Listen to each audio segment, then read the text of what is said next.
Welcome to Flicks and Giggles.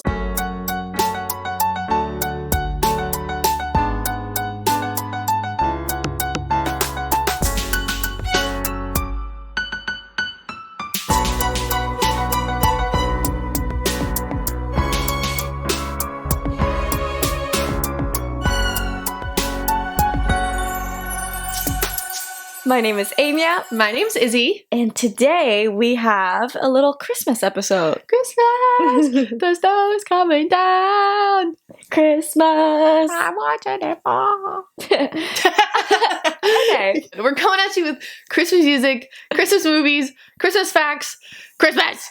Christmas. You can tell one of us is really excited for it. I love Christmas.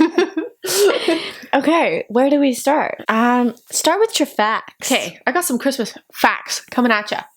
I'm excited. What's your very favorite Christmas movies? If you can hear what I'm doing, I want you to guess. If you're listening to us, You can definitely see. Oh, I was going to say you can see it. if you're listening to us, I want you to guess what I'm doing. That's your ASMR for the day, baby. You're welcome. That's Anyway. my Christmas present to you. We are starting with Home Alone. Well, there's kind of a theme for the first, two. They're about practical stunts. Because I love me some practical stunts. I understand that CGI is good for, a lot of things. Mhm. We would not have, the entire Marvel franchise if CGI didn't exist. You know what I mean?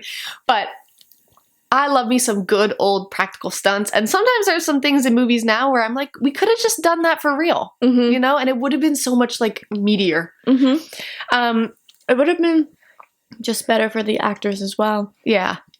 Because it's so much different when something's actually happening rather than you're acting with a blue screen. Yeah.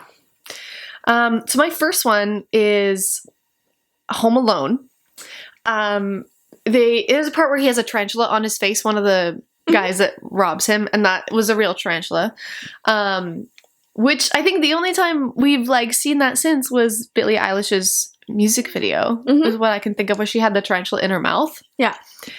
And I remember everyone being obviously freaking out about that because it was in her mouth, which is a little different.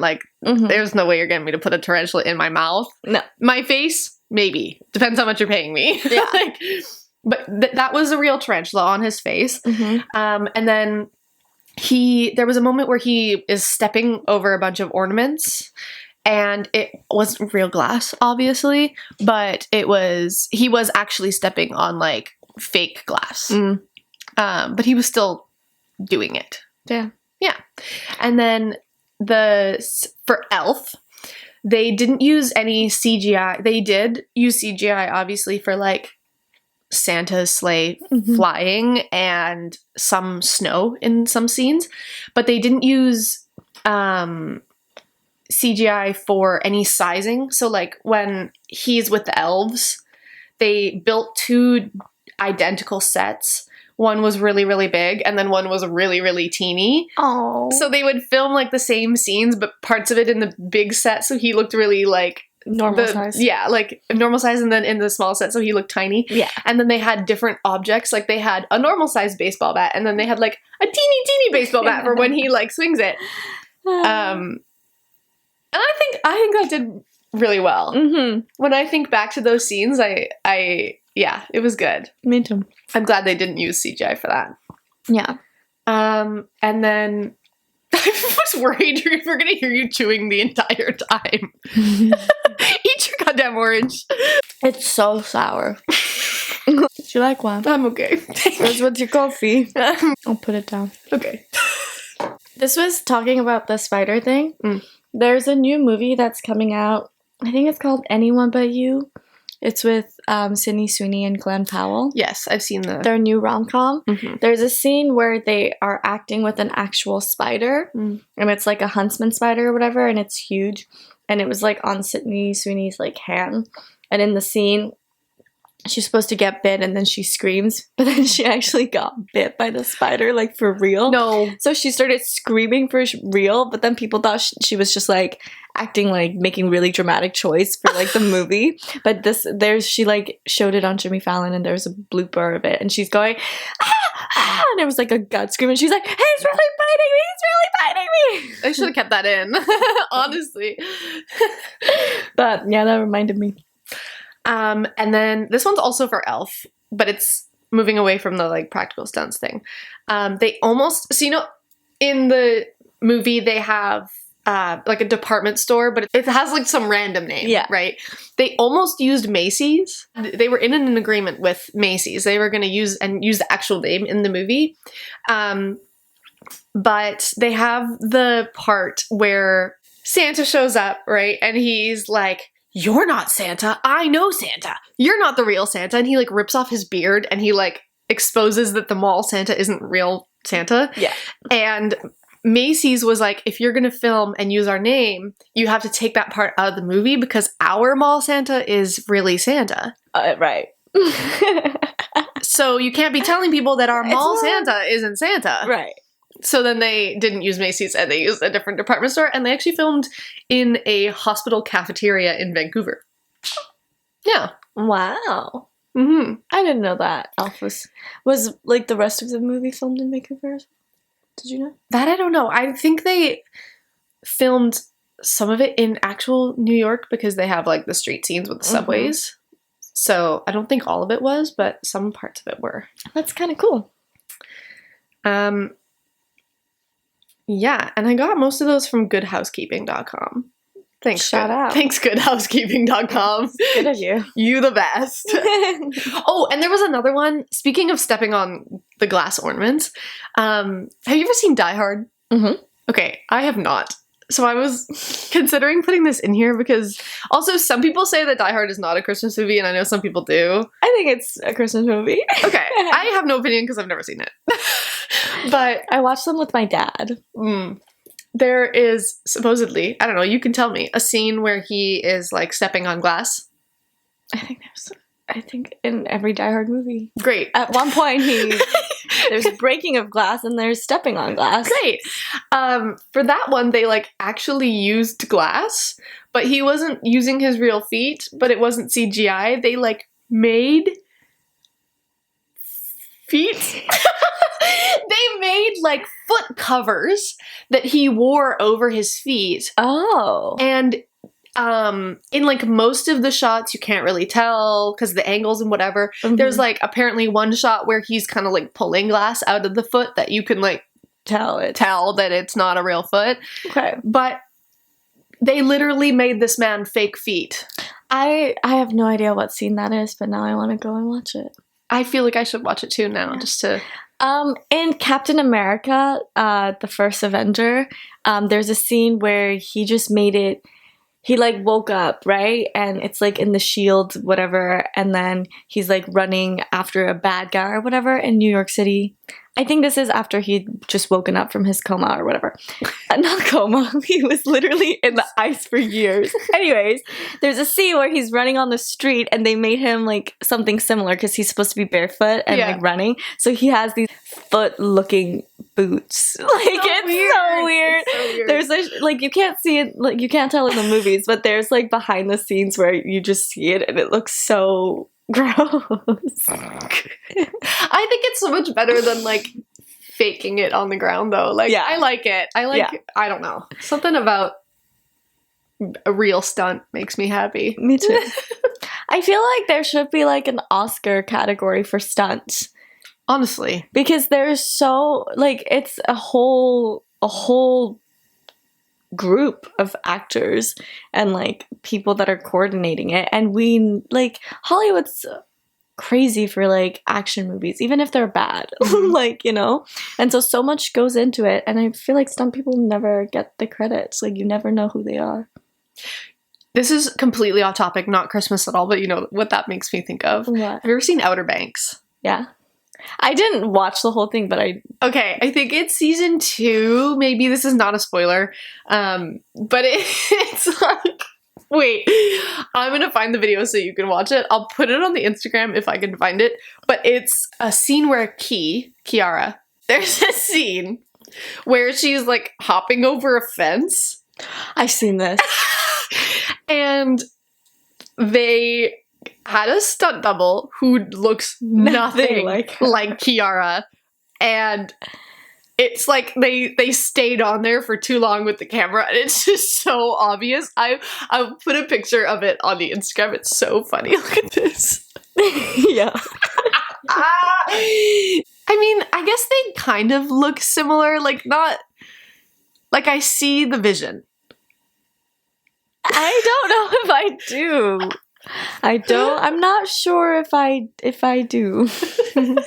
But good on them for trying. I love it when they accidentally like leave a camera in, like that one episode of Criminal Minds where you can see the entire camera crew in the background. I love it. Do you want to do your music faves? Oh, okay.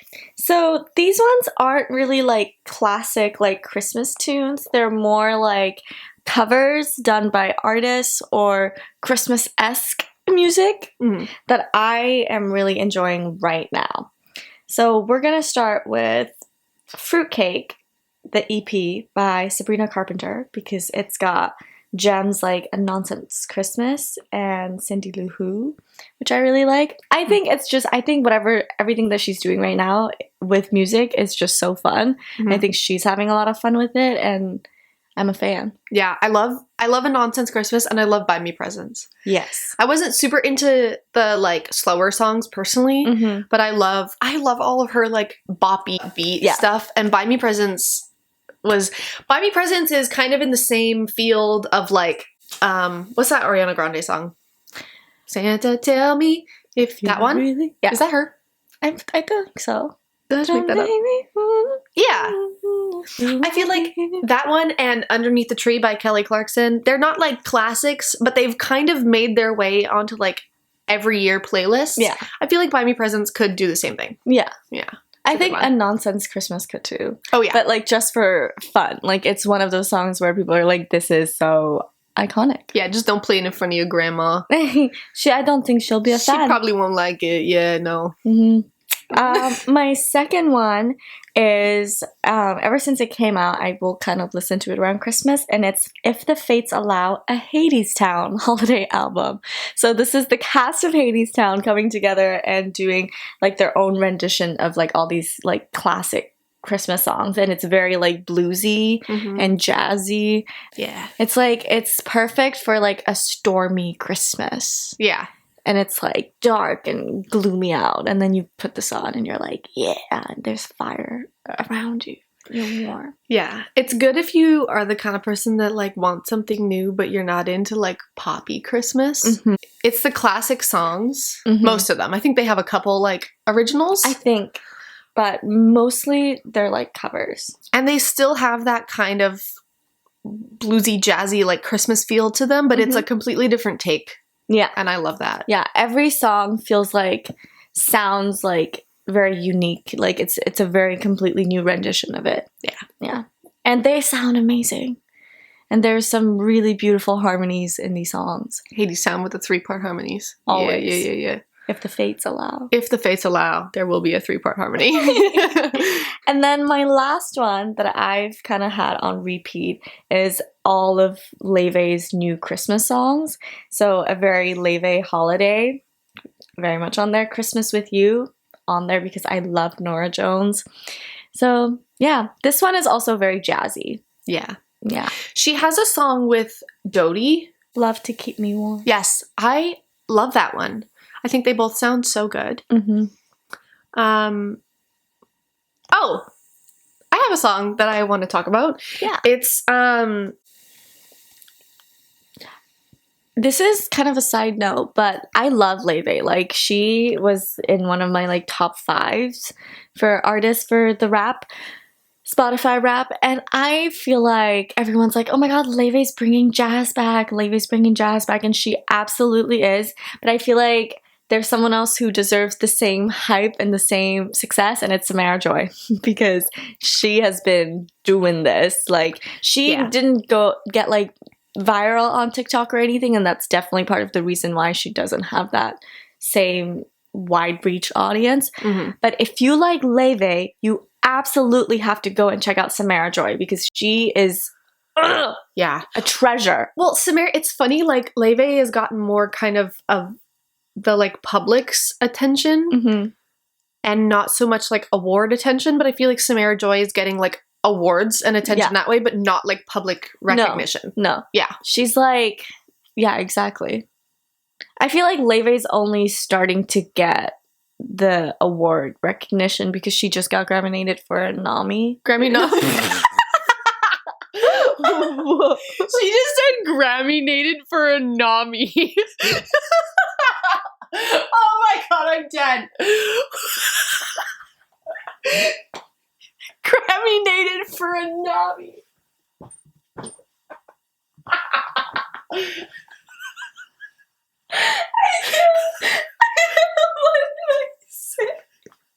What just happened in your brain? I don't know what happened there, guys. One day I hope to be Grammy-nated for a Nami. Are you crying? It's funny. I processed the Grammy-nated and I was like, that's funny. And then like literally 30 seconds later in my brain I was like, a Nami? Moving on. I have a Christmas song for you. I used to work at a cabaret club in New York City. Sang there too? I sang there. Okay. I'm just a humble girly. Anyways, and there was a show there one time, and I was like, this is interesting. I've seen this girl on TikTok, and I would love to see her sing. So I got the club to give me some free little tickets. I mean, I paid for them. And I went to her show, and she was amazing. And she just released a Christmas song. It's Christmas Dreaming by Stella Cole. She also is very jazzy. Yeah. But she has like that very classic, like she was like born and you're listening to her from the 40s type of feel. Yeah, like Judy Garland transatlantic accent kind of. And her tone is so gorgeous. So gorgeous. Yeah. Yeah. She's incredible. She's also just a kind person from when I like saw her around the club. And I think she's getting up there. She's doing well, but I think she deserves some more hype. Yeah. Yeah. And this song is so good. It's also just that like sit down and have a hot chocolate and listen to some like relaxing jazz Christmas. Yeah. Yeah. We really like jazz for Christmas, hey? It's the best kind of Christmas. It is. A jazz Christmas is the best Christmas. It is. So yeah, Stella Cole, Samara Joy, Leve, reviving jazz, modern. They're so good. Jazz is not dead. The girlies are bringing it Never. back. The girls are bringing back, and when I said never, it means it's never gonna die. Yeah. Just to clarify. Just to clarify. So that no one comes after my ass. Okay. Movies.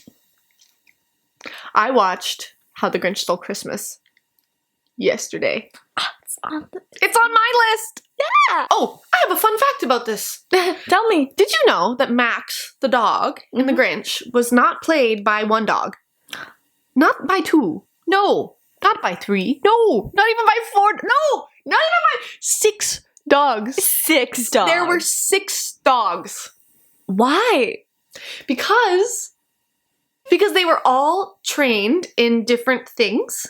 So, there's one scene where the mayor's sleeping and the Grinch makes him like kiss Max's butt, you know, and then Max like scoots on. So one of the dogs was trained to like scoot on command. Oh. One of the dogs was trained in like barking. Right. One of the dogs, there was one dog, I think her name was Kelly, I think, or Keely or something like that. She did most of it. So like most of it is her, but then if they needed like the scooting dog, The special kind of little commands, or like the barking, the jumping, or you know, whatever, they had 6 different dogs. So they like also didn't overwork because like Max had a huge part in that, right? And also they did all of their training with the little antler on to get used to it. Oh. And they had to do like training sessions with Jim Carrey in the makeup so that they weren't scared of him. Yeah, but there were 6 of them. And they were all rescues. Oh. They were all rescued when they were babies, and then they were trained.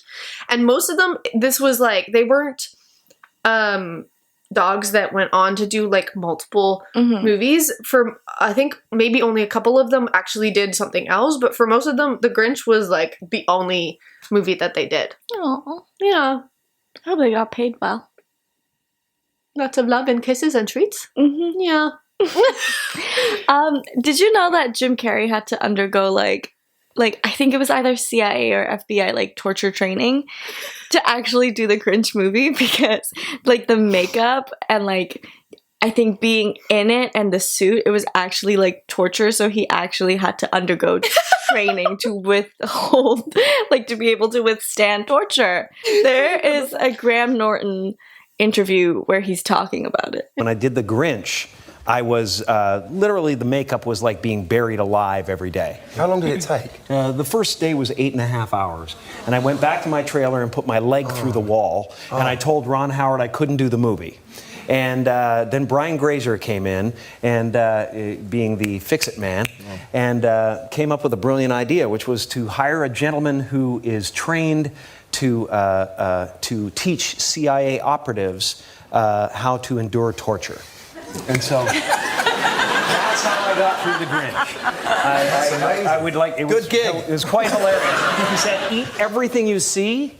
And if you're freaking out and you start to spiral downward, turn the television on, change a pattern, have someone you know come up and smack you in the head, punch yourself in the leg. So it was, or smoke. Smoke as much as you possibly can. So I was this Grinch sitting Eating. Give me a light. and this giant cigarette holder, so the yak hair wouldn't go on fire. The green yak hair. The green yak hair that turned inward and went. It was horrifying. Wow. It was horrifying. It was just like, it's for the kids. It's for the kids. It's for the kids. So yeah, he literally got trained by the CIA. He's so effortlessly funny. I know. He's a national treasure. Actually, he really I love is. him. And he's just so charismatic. Yeah. Like he just The part where he's like, oh my god! I'll put it in the video, and maybe I'll also put it on Instagram if you're listening and you want to actually watch it. yeah, but you'll be able to hear it. That's my Grinch fact. You know what I love about The Grinch is this is such a small thing that literally has nothing to do with the movie. Like actually, is when you're watching it and the credits are rolling at the beginning and it says introducing Taylor Momsen. Why can we bring that back? Yeah. When there's like a new actor in something that it's like their first. I love a little introducing. I think it's so cute. It's so special. It is. I love it. I wish we would bring that back. It really like cements that like this is their breaking into it. Yeah. I think it's sweet. Yeah, no. I noticed that the last time I was watching it, I was like, oh, introducing. That's so cute. My next movie that I always watch for Christmas, because I have to every year, is Nightmare Before Christmas. I have it's like one of the original, I think, like Disney like statues. And it's the Nightmare Before Christmas, and it's Jack and Sally. Mm-hmm. And there's a little clock on it, and so when you turn it on, I think to the right, it like plays their theme song, and then it lights up. But then if you turn it to the left, it's just like the light. It's like a little night light, and it's so cute. I'll take a picture and send it to you, and you can like post it on Instagram. Okay. But anyways, did you know that Tim Burton's Nightmare Before Christmas is not actually Tim Burton's? Because he wasn't actually the director, like we all think, because it was marketed as such, but it was actually directed by this man named Henry Selick, who is the same person behind Coraline and the new Wendell and Wild, which is the Monkey Paw production movie, which I haven't seen. I really need to. But yeah, apparently, this is according to Variety and by Henry Selick himself, who has given the interview. Tim Burton was a co-producer on the film, and he he did the illustrations for the main characters like Jack Skellington, Sally. But that's the extent of the work that he did, because at the time he was in LA, like in a different city, directing like his like 2 feature films. So Henry Selick and his team are the people that actually brought it to life and made it what it was, but it wasn't even like, you just don't even know that, because everyone thinks Nightmare Before Christmas is Tim Burton's like directed film. Yeah. And it's not. And I think you were saying that he said that they added, because if you look at like a DVD or the poster or whatever, it actually says Tim Burton's Nightmare Before Christmas. And he was saying that it wasn't added until like 2 weeks before the movie came out, and he didn't agree that that would have happened. Yeah, he said it would have been fine if that's what he signed up for, and it wasn't. It's wild. But I think it was because at the time, like, Tim Burton was coming down from like Edward Scissorhands and like other movies like that. So there was a big name to him already. And so I think because he produced it, they slapped it on, but obviously it credited to the wrong person, because he wasn't even the person who brought it to life. Yeah. They just wanted the movie to do better. And it's like a cult classic, but it's so sad being like, imagine being the person who directed it, who did all of the work, and it's one of the most iconic movies, and then people don't even know it. Yeah. Insane. I hope he still gets like the money he deserves from it, you know? Right? Yeah. At least. Yeah. But he came out with Coraline, which he fully got the credit for. That's good. And Wendell and Wild, which he's behind. So, yeah. I really love, there's just something so special about like animation that has to do with like the clay puppets. Yeah, claymation and yeah. I think it's so like I watch every single one of them, even if it's not Tim Burton. Like I watch every single one of them, like Frankenweenie and like stuff like that. Like even like the little ones that people will like forget or like not as important, I will watch them because you just know it's like thousands of hours went into it, and every little expression, every little movement is like so specific. And I don't know, I think it's special. Yeah, there's something really special about Nightmare Before Christmas. And one of the other movies on my list is also kind of similar. It's the original Rudolph. Oh, with like, you know, the elf that wants to be a dentist. Yeah, that one. I watched that I think last year, because I've never seen it before. Really? Yeah, and my ex at the time was like, "You've never seen it? You have to," and made me watch it. And I was like, I wasn't into it, but then I was like, this is actually really cute. I grew up watching it, and then watching it back, it's like the sound it's kind of hard to understand them sometimes. I don't know when that movie came out, actually. Let me look it up. Oh, okay, 1964. Yeah, so like watching it back now, I'm like, it's a little hard to understand them sometimes, like whatever, but something about Sam the snowman is like super nostalgic to me. Like I love him. The narration of that movie and the little noise, you know, the noise that his nose makes, something about that. I'm like, oh, it's just so a little buzz, like, but not. Yeah. I think it's so good. I don't know. And when you know that scene where his dad puts the cap on his nose and he's like, I don't think it's working. It's just so good. That's on my list. And it's insane because it's like, I'm pretty sure they're puppets and you can tell the way they move. It's very like stiff. Something about it is also just like special. Yeah. I think it's like, you know, when someone like bakes or cooks with a lot of love, it just tastes so much better. And you're like, I don't know what it is, but it just tastes so much better than if someone were to just cook it nonchalantly. Yeah. It's like that. I just feel like every single thing is made with so much love and care. Yeah. That it's a passion project. Yeah. Yeah. I love. Okay, so this one is my childhood favorite. This one is the Barbie Nutcracker. Because I think I watched that so many times. Like, could I tell you the plot now? Absolutely not. Am I gonna find it and rent it? Absolutely. But it's the Barbie Nutcracker, and I just remember she had this like absolutely gorgeous dress. I mean, Barbie always has gorgeous dresses, and I was like, I really wanted one. But yeah, I grew up watching that. Love. I was never like a super Barbie movie girl. I love Barbie, but I never really watched the movies for some reason. I only have like 4 on my list, and we've pretty much gone through all of them. But my last one is the Muppet Christmas Carol. I've never seen it. Oh my god, so good. It's like Adding another one to the long list of things that I have to watch for Izzy. Hold on, I have to look up his name. I can't believe I'm forgetting his name right now. Michael Caine. Michael Caine. He was Scrooge, and he's the only human. Okay. And everyone else is the Muppets. Yeah. And Kermit is Bob Cratchit, the like poor guy with Tiny Tim as his son, you know? You don't know the Christmas Carol? What? No, like I know it, but like I don't remember it. Like I watched it really like I didn't grow up with like Christmas the same way people here did. Yeah.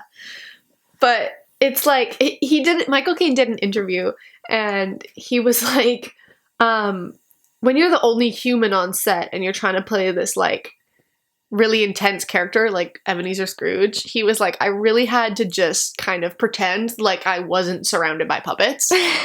And let me tell you, that man's performance, unmatched. Really? It's so good. Okay. I love that movie. I have to watch it then. I also just love A Christmas Carol. Like, I don't get old. It doesn't get old for me. Mm-hmm. I saw it on... Is that the one where he's like really like not grumpy or like stingy, and then he like his ghost goes on a like a little... He's visited by 3 ghosts. Right. Christmas past, Christmas present, and Christmas future. Yes. And then, yeah, they like take him, and he pretty much sees like him in the past when he was a kid. Yeah. And then he sees the Christmas that's like happening, and then he takes him into the future, and he sees that like Tiny Tim doesn't make it because he's like sick and dying. And then he comes back, and he's a changed man. He's a changed man. Yeah. And he like helps Bob. Yeah. Yeah. Like I remember this story and the structure, but I could not tell you the names of the characters. I saw it. I was so lucky. The company that I was working for at the time in New York got me free tickets to it when it was on Broadway last season. And it was a one-man show, and it was so cool. They used like, they had a set that moved on its own, like literally every single intricate part like moved on its own, and they used shadows and like him, like his kind of, I don't know, he was an incredible actor whose name is also escaping me. I'm so sorry. I'll put it on the screen. But it was really cool. I was really like hesitant because I was like, one-man Christmas Carol, but it was so good. It was so good. That sounds really cool. And it was scary. Like we sat down in the theater, and normally when you sit down in like a theater show, they'll be like, sometimes they'll do it in character, but they'll be like, remember to turn off your phones and enjoy the show, you know, whatever. This one, you're literally, everyone's milling about, the music is playing, it's bright, right? It literally, the theater went pitch black all of a sudden, and they played this like boom sound. And when I say pitch black, I mean you could not see the person next to you pitch black. It was actually scary. That's really cool. It was weird. It's like a fully like submersive experience. Yeah, it was weird. And a one-man show. That's incredibly hard to do. Oh my god, so hard to do. And he did it so well. I want to watch that. I need to figure out what his name is. Jefferson Mays. This man, That looks scary. insane. He is having a hallucinatory experience playing 50 characters in A Christmas Carol on Broadway. It's 95 minutes long, no intermission. This man is on stage the entire time playing 50 different characters. I wish if there was, I think there absolutely needs to be a platform like Netflix or Disney Plus that is only for Broadway and pro shots. Agree. Because I would pay top money for that. Yeah. And I would keep the subscription. Oh, me too. Especially for something like that. Like, it only ran from, I think, November to January. Like, so many people are going to miss that. Yeah. Like, I was really lucky that, like, not only did I get free tickets because of my job, but I was just there at the right time. Like, I would pay money to watch it again because it was that good. Absolutely. Yeah. And I just think there's, like, Broadway is so exclusive, and, like, there's so many, like, it would do so much better if people could actually access it and not just with Slime videos. Like, that's different. Yeah. Like, pro shots, I feel like, are so precious. And I think doing that would actually bring more people to New York. I think because, like, just because you watch a show doesn't mean you're never going to see it in person. Like, if you like theater, you know that the live experience is so different. And people are more willing to drop money on a show that they know they love rather than, like, trying, like, a new show that they aren't sure for because tickets are expensive. Yeah. Especially considering, like, there are certain shows that do really well on Broadway. Like, of course, like, Wicked has been running forever. I'm pretty sure Hadestown does really, really well. Because they won, like, 8 Tonys in the first year. Yeah, that's true. But, like, a lot of shows struggle on Broadway. Struggle, like, and have to close right away. Yeah. You know? Like, over the past year, especially, like, after the pandemic, it was rough out here for, like, small Broadway shows that aren't, like, Wicked and Hadestown and whatever. Like, The Great Gatsby, the musical, the new one with Eva Noblezada and Jeremy Jordan, it only ran for a month. Yeah. It was, like, a special. Like, it only ran for a month, and I think it would have been so different if it actually had audience and, like, hype and revenue. Like, I think, like, shows like that could run so much longer. Yeah. They just don't have the means and the support because people just aren't willing to spend that much money. Yeah. But if they could, like, get profit from people streaming too. Exactly. And it's a whole new level of, like, income for Broadway actors that they absolutely need. Yeah. Yeah. I mean, there's probably so many more, like, logistics to it, but I think it would be such a good idea. And, like, you can go and watch there's, like, an archive in New York where you can go and watch any show that has been on Broadway ever. But you literally have to, like, lock away your phone and you're only allowed to watch them once. And it's for actors who are studying. But it's like you have to go to the library. You can only see it once, and you're, like, pretty much kind of locked in a room, and, like, if you stop watching it, like, you stop watching it and you can't watch it again. That's so sad. And obviously it's only for people in New York. Yeah. So, yeah. Why is it only once? Because they don't want people, like, copying, stealing ideas from these older shows that maybe aren't, like, out in the public. And you don't, like, memorize the choreography, like, and then reproduce it. And then you can't bring your phone in, obviously, because they don't want you recording it. That's so, yeah. It's just so exclusive. Yeah. This is bringing it back on topic of Christmas movies because I have 2 more. Oh yeah, I forgot this was a Christmas episode. These ones aren't really, like, Christmas movies, but I feel like they're Christmas movies to me. The first one is a rom-com. It's The Holiday. Okay. Do you know that one? I don't think so. It's the one with Kate Winslet and Cameron Diaz, and they both, like, live in separate cities. Like, one's from London and one's from, like, LA or whatever, like, big city. And then they are both going through rough times in their lives, so they decide to, like, switch their houses. Like, go to the other person's house for the holiday. And then Jack Black is in it. And he's also, like, one of, like, the main love interests for, like, Kate Winslet. And then Jude Law is in it for love interest for Cameron Diaz. Interesting. And it happens around, like, the holiday time. And they're both going through something. So they were like, I just need, like, change. And it was one of those websites where you can, like, you can, like, link up with somebody and go to their house and they go to yours. For a time. Interesting. Yeah, and it's, like, a really fun, like, cute, like, lovey-dovey movie. I've never seen it, but you know who loves rom-coms? Ooh. Kenny. So Oh my god. I will watch definitely The Holiday with him. I will. It's so cute. And also the other one is Little Women, which you haven't seen yet. The movie. I haven't seen the movie. You should watch. Not It's bad. Greta Gerwig. And it's kind of, well, it shouldn't really be a romance, but it is a romance, kind of. Yeah. I'll watch it eventually. Watch it with Kenny. Okay. It's so good. Because there's, like, certain, just, like, the way it is for, like, the family and how much they love each other and how giving they are. It just all is like, it's just such like a cozy movie, and there's like a lot of things that happen in it that will make you sob. You But consider that a Christmas movie? yeah. I think it's sweet. I think it's like not like a Christmas movie, it's like a holiday like season like warm movie. Yeah, okay. So I put it there. Fair enough. Kind of like the holiday. That's why I said it's like not really Christmas, but they're Christmas to me. And that rounds out my Christmas movies list, I think. Yeah, that's about all I got too. Do you have any Christmas traditions with your family? Yeah. On Christmas, we're the kind of family, you let me know in the comments if you're the kind of family that opens presents first or stockings first. And also, are you the kind of family that like all opens presents all at once, or do you go one at a time? Because my family, we open stockings first, and we kind of do that all at the same time. Because those are just like little, whatever.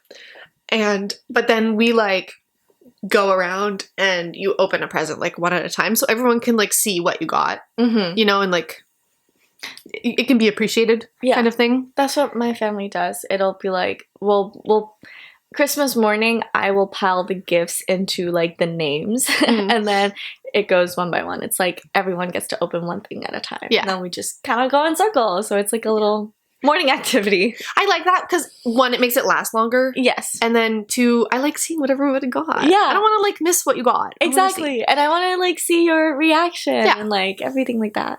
And then I guess our one Christmas tradition that's like kind of like our family's thing is my parents will they'll get like a bundt pan and little like dinner rolls, and they'll stack them up, these frozen dinner rolls up in the bundt pan, and then we put vanilla like pudding mix and brown sugar and like cinnamon in it. And then you put it in the oven. Oh, and butter like layered throughout, like a lot of butter layered throughout. Yeah. And they like grow whatever, and it's just so good. The vanilla and the cinnamon and the butter and the sugar. It's Christmas. And they're like pull aparts. So we all like, it comes out of the oven and then we all like take our pieces, whatever, and then we eat it. That sounds so good. Yeah. Cute. Like 2 Christmases ago, we did light the oven on fire. But it was fine. Because it was not like a big fire. Like Just a tiny one. Just a minor. yeah.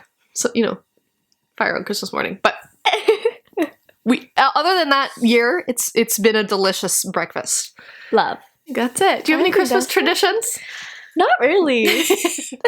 Like, I mean, my family, we try to just do like a Christmas movie, like all together on Christmas Eve. But that's about it. Yeah. I've always wanted to be one of those families that does like, you get like a pajama set on Christmas Eve. Yeah. Never been one of those families. Maybe I will like make my family in the future one of those families. Cut this out, but you didn't hear that. Yeah, I had to cut a little bit out because we just revealed all of our presents. And we know you're watching. Anyways, that's it for today. Thank you so much for watching. Thanks for tuning in. We hope you have a lovely, wonderful, warm, cozy, boozy, jazzy, lovey holidays. You can find us on every platform that you would listen to for podcasts at Flicks and Giggles Podcast. You can also find us on YouTube if you want to watch our beautiful faces while we talk. It's also just Flicks and Giggles Podcast. You can find us on Instagram and on TikTok, also at Flicks and Giggles Podcast. We try. There's not a lot on our TikTok, but we're getting to it. We will get to it. New Year resolution. New Year's resolution, post on TikTok. If you have any favorite Christmas movies or favorite Christmas traditions that you do with your family, comment down below. Drop them in the comments. We would love to hear about it. Yeah. Yeah. Have a safe holidays. And we'll see you next Tuesday. See you next Tuesday. Woo! Bye-bye.